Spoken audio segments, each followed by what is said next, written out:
Quando a gente vai falar de tosse, é importante entender que a tosse, ela é um reflexo protetor do nosso corpo. A ideia da tosse é proteger a nossa via aérea, ou seja, toda a passagem do ar de corpos estranhos que possam causar, por exemplo, alguma coisa grave como uma pneumonia, tá? Então, sempre que a gente pensa na tosse, é um mecanismo de defesa, é um mecanismo para expulsar alguma coisa que tá no lugar que não deveria estar, certo? E a tosse é desencadeada por receptores de tosse, como se fossem sensores, tá?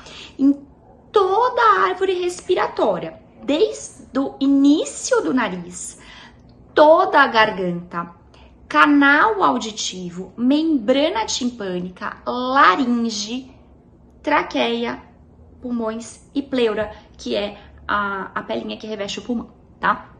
Então, qualquer estímulo nessa área enorme pode gerar tosse, tá? Então, às vezes, a causa da tosse é um resfriado.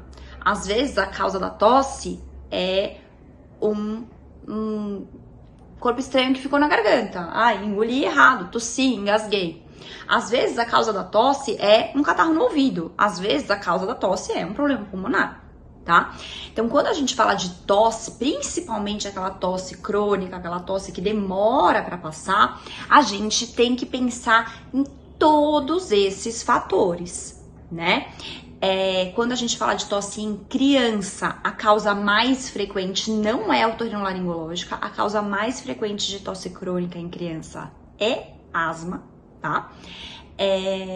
Às vezes a criança tem asma e ela tosse, mas ela nunca teve uma crise de chiado e a gente demora para fazer esse diagnóstico, tá? Mas rinite pode dar tosse, tá? A própria otite média secretora, otite média com efusão, que é aquela otite que não dói, que dá perda auditiva, ela pode ser uma causa de tosse também. Então, tudo isso a gente precisa pensar quando vai avaliar uma criança que tá tossindo.